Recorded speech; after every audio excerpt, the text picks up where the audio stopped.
इस वक्त हमारे बीच किंगडम ऑफ सऊदी अरेबिया की मशहूर इस्लामिक यूनिवर्सिटी इमाम मोहम्मद बिन सऊद से फारिग मुफ्ती मोहम्मद अहमद साहब हैं।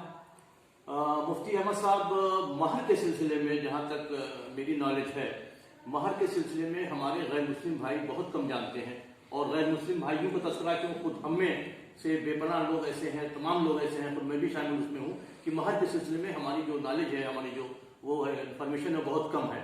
तो मैं चाहता हूँ कि आप ब्रीफ में ये बताएं कि महर क्या है, कितने किस्म की होती है, कब राइड होती है, और महर का ये सिलसिला कब से चला। बिस्मिल्लाहिर्रहमानिर्रहीम। शुरू करता हूँ उस ईश्वर और उस अल्लाह के नाम से जो सब पर मेहरबान, बहुत मेहरबान है। इस्लाम के अंदर निकाह एक इबादत भी है, एक नेमत भी है। जब ये नेमत शौहर को मिलती है तो इस नेमत की कुछ जिम्मेदारियां उसके जिम्मे इस्लामिक ला आयद करती है। उन जिम्मेदारियों में से एक अहम जिम्मेदारी महर की है, जो बीवी का इकराम, बीवी का एहतराम और बीवी का एजाज हुआ करता है कि वो अल्लाह के नाम की बरकत से अपने आप को शौहर के हवाले कर देती है, अपने घर को छोड़कर शौहर के घर में आ जाती है। तो इस्लाम उसके इकराम, उसके एजाज, उसके एहतराम के लिए उसे एक गिफ्ट देना चाहता है, वो गिफ्ट है महर। इसके अलावा और भी जिम्मेदारियां शौहर के जिम्मे हैं, उसका खर्चा शौहर के जिम्मे है, उसकी रिहाइश का इंतजाम, उसके खाने, उसके कपड़े, उसके इलाज मुआलजे का इंतजाम, ये सब शौहर के जिम्मे है ही है।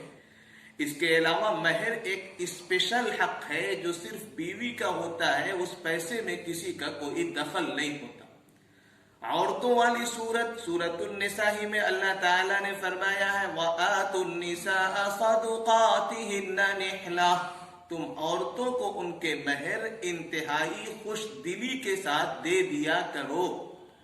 नबी अकरम सल्लल्लाहु अलैहि वसल्लम ने अपनी बेटियों के भी महर तय फरमाए, अपनी बीवियों के महर भी तय फरमाए, और इस्लामिक ला में ये तय किया गया कि कम से कम महर 10 दिरहम की मिकदार हुआ करती है, यानी 30 ग्राम सिल्वर। ये कम से कम महर है, इससे कम अगर महर रखा गया तो निकाह नहीं हो सकता। ज्यादा से ज्यादा महर जितना भी रखा जाए, शरीयत इस पर कोई रोक, कोई पाबंदी नहीं लगाती। जिस पर भी मियाँ बीवी राजी हो जाए तय कर लें ज्यादा से ज्यादा, लेकिन फिर भी शरीयत ये कहती है कि बहुत ज्यादा महर न रखा जाए। हजरत उमर रजी अल्लाह ताला अन्हु ने फरमाया है, हदीस पाक की मशहूर किताब सुनन तिरमिजी में हदीस पाक है, फरमाया ला तुगालू अलमुहूर, महरें बहुत ज्यादा, बहुत महंगी मत रखा करो।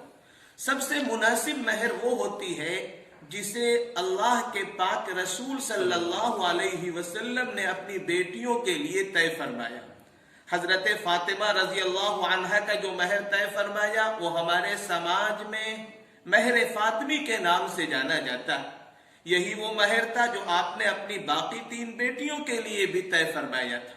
यही वो महर था जिसे आपने अपनी 11 मुबारक बीवियों के लिए भी तय फरमाया था। ये 12 ओकिया चांदी हुआ करती, 1.5 किलो 30 ग्राम 900 मिलीग्राम चांदी, 1.5 किलो 30 ग्राम 900 मिलीग्राम चांदी बहुत मुनासिब है ये महर। और ये आज के दौर में भी अगर इसका हम निकालें रेवेन्यू में, रुपीज में इसकी वैल्यू, जिस वक्त निकाह हो रहा है उस वक्त जो वैल्यू है उसके एतबार से तय कर दिया जाए। हमने सिल्वर बता दिया कि 1.5 किलो 30 ग्राम 900 मिलीग्राम आप लोग कहते हैं सिक्के राजुल वक्त जी। लेकिन अगर आपने सिल्वर में तय कर दिया तो अब जिस वक्त वो महर अदा की जा रही है उस वक्त जो उसकी मालियत होगी उतना देना होगा, चाहे रुपए में दीजिए, डॉलर में दीजिए, रियाल में दीजिए, करेंसी की किसी शक्ल में दीजिए। महर कब अदा करना चाहिए? महर एक कर्ज है शौहर के जिम्मे। बेहतर तो ये है कि शौहर निकाह के बाद ही जितनी जल्दी हो सके फौरन अदा कर दे, और اگر پورا مہر نہ ادا کر پائے تو کچھ نہ کچھ حصہ اس کا ضرور بیوی سے ملاقات سے پہلے یا ملاقات کے وقت ضرور دے دے. کوشش کرے کہ پورا کا پورا مہر بیوی کو دے دیا جائے. اگر شوہر نے نہیں دیا، اس دنیا سے چلا گیا، تو یہ ایک قرض ہے جو شوہر کے ترکے اور میراث میں سے بیوی کو دیا جائے گا.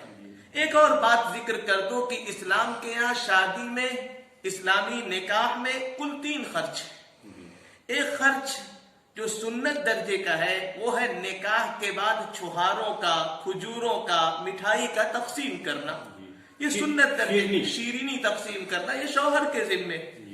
دوسرا خرچ ہے مہر کا، جس کو ابھی آپ نے تھوڑا سا جانا، یہ بھی شوہر کے ذمے. تیسرا خرچ ہے ولیمے کا، یہ بھی شوہر ہی کے ذمے ہے.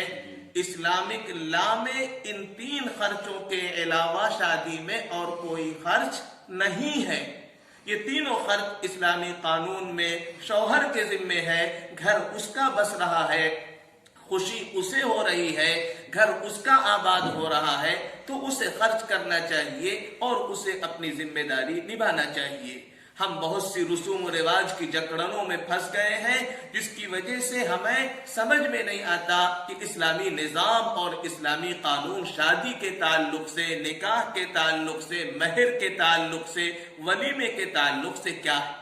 پھر اسی کے ساتھ ساتھ ولیمے میں بھی بہت زیادہ فضول خرچی نہیں ہونی چاہیے، اپنی وسعت کے مطابق ولیمہ ہونا چاہیے.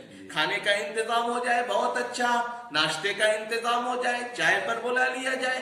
اور فرمایا گیا بدترین ولیمہ وہ ہے جس میں مالداروں کو تو بلایا جائے لیکن جن کو فقیر و محتاج سمجھا جا رہا ہے ان کو دعوت نہ دی جائے. نوجوانوں کو کہوں گا پڑھیں حضرت عبد الرحمن ابن عوف رضی اللہ عنہ کا واقعہ، کس طرح انہوں نے نکاح کیا ہے اور کیا انہوں نے مہر رکھا ہے اور کیا پیغام انہوں نے اپنے طرز عمل سے نوجوانوں کو دیا ہے. اللہ پاک ہم سب کو صحیح سمجھ عطا فرمائے اور دین کے تقاضوں پر عمل کی توفیق عطا فرمائے اور اس خیر کے پھیلانے والے چینل کو اپنے فضل خاص سے قبول فرمائے. آمین. بہت بہت شکریہ آپ کا محمد احمد صاحب. میں شعیب رحمان، اطلاع نیوز.